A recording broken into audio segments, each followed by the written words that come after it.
from the Kids in the Hall and from the McDonald family. That was my first show, though it wasn't a show, it was just basically a family. And it wasn't that funny at all, because Daddy drank. Anyway, you're watching Showbiz Monkeys, because I'm a Showbiz Monkey. This is my impression of a monkey. Now this is me driving. I'm in a box. An oddly shaped box. Okay, I am here with Kevin McDonald. I am also here with Kevin McDonald. I just have to say off the start. Everyone wants a piece of Kevin McDonald. I'm sorry, what do you want to say from the start? No, it's not the start anymore. We've already started with saying Kevin McDonald a few times. So now it's secondary to the start. So you want to say secondarily? Secondarily. Yes. After all of that, yep.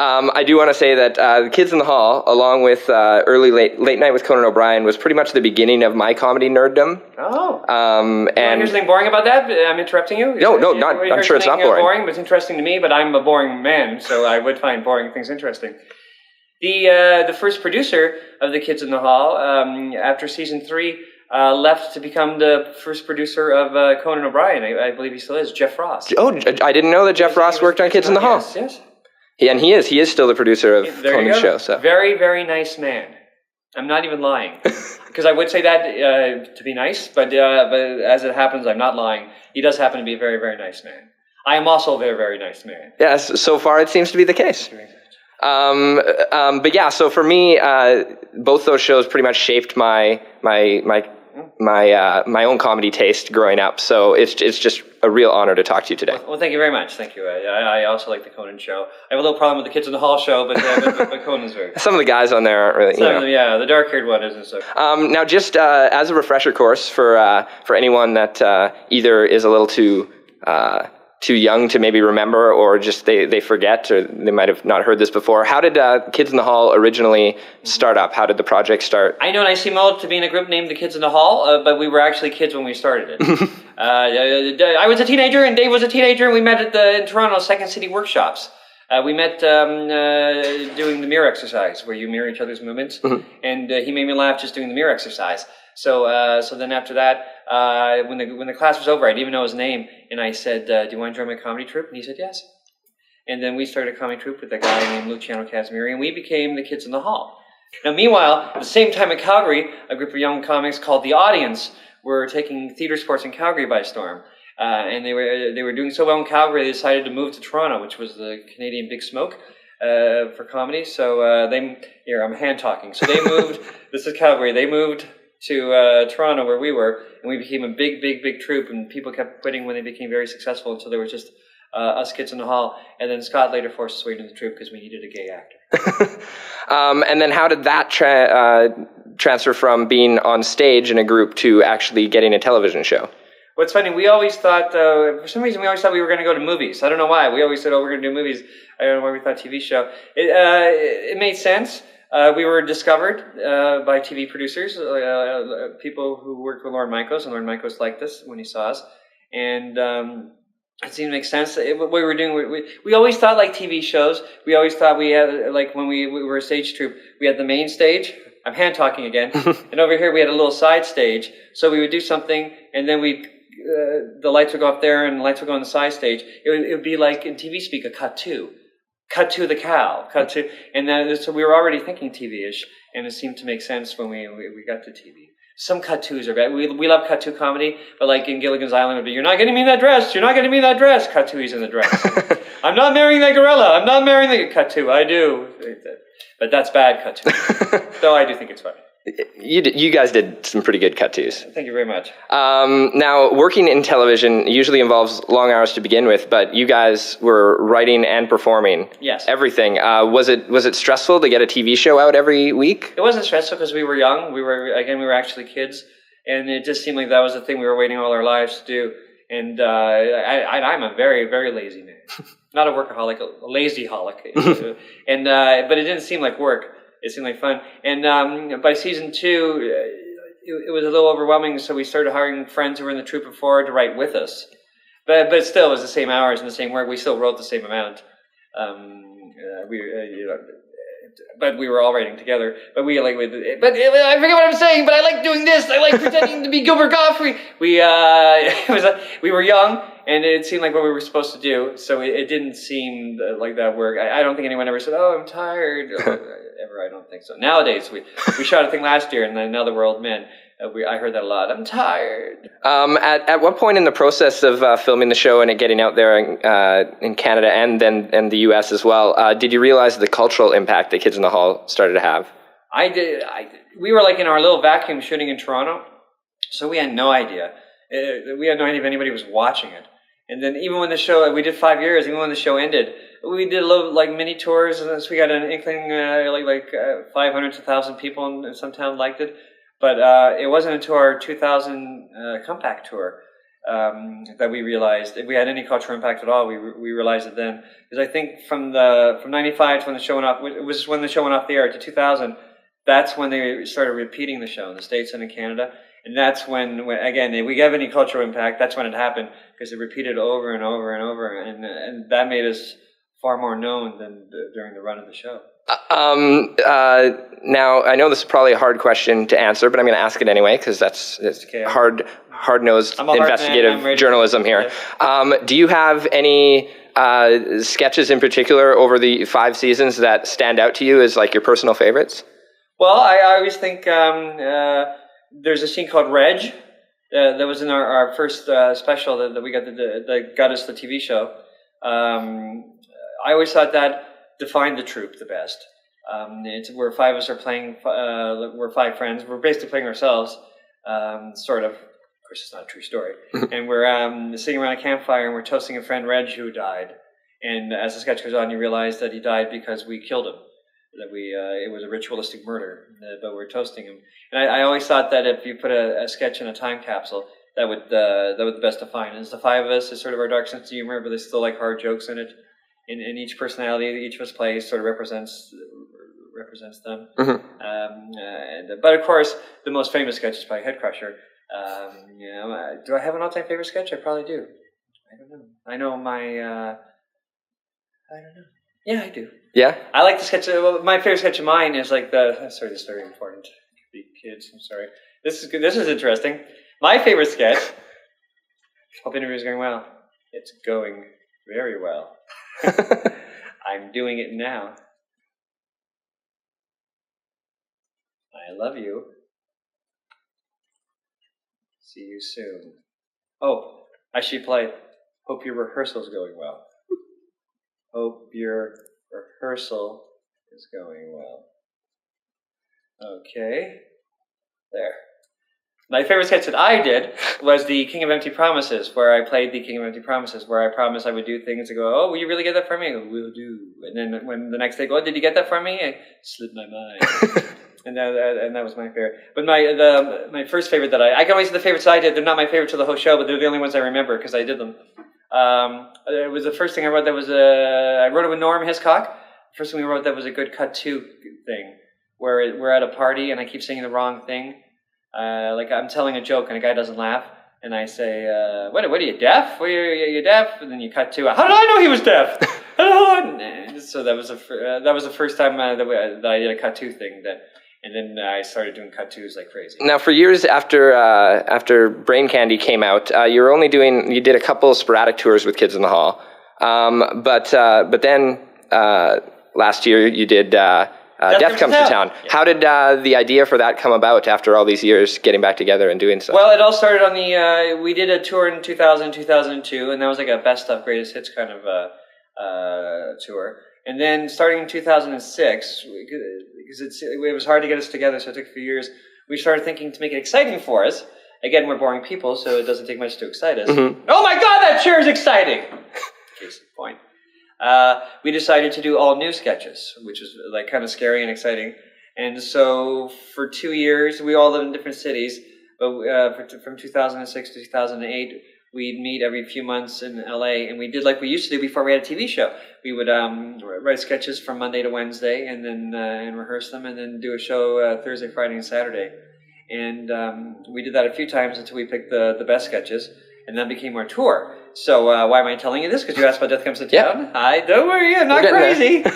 So we're doing the tour. It's all new stuff, and it's exciting because it was killing every night. It seemed like because at first they would laugh at anything because they wanted to laugh, but then you do have to ride on the material. So it was very exciting that we could still write stuff that got laughs, and so then we started thinking, especially Bruce, why don't we write a movie? Why don't we write something new? Why don't we go back and do another movie? And he had an idea, and we started working on it, and the idea grew, and it seemed to make more sense to do a TV show, and it seemed like it would be better at a long-form idea. So we copied the British way of doing things, made it sort of like a miniseries, like an 8-parter. But it grew from the excitement of writing new material. Oh. We think that we like writing better than we think we like acting. Oh. I think. I'm not saying we think we're better at writing, though I think we are. Here, this is more boredom. I think SCTV are better performers, but I think we're better writers. Not that they're not great writers. Now, you've been involved in the Winnipeg Comedy Festival before. Last year, you had your one-man show, Hammy and the Kids. Yes, I did. Here. Yes, I did, and I apologize. No, don't apologize for that. Now, how does the Winnipeg Comedy Festival compare to other festivals you've been involved with? Let's see. I've been to the Montreal Comedy Festival. That's just like overwhelmingly crazy. It's like everything's happening all the time. You stay up all night and you sleep during the day, and you perform. And your voice gets more hoarse every night because of you staying up late. We did the Las Vegas Comedy Festival, which used to be Aspen, and that was just really quick. The exciting thing about that is that some major star would be down the hall, and like in between sketches, I would run down and see if I could see some big star. Dane Cook, he's big. I just want to see. And Winnipeg is it's more intimate, but it's just as much fun. That's the amazing thing. And Winnipeg is a fun city, so I think that bleeds over into the festival. It's fun, and some of the comics they have are amazing, and I enjoy it. And now that it's home, I like festivals at home.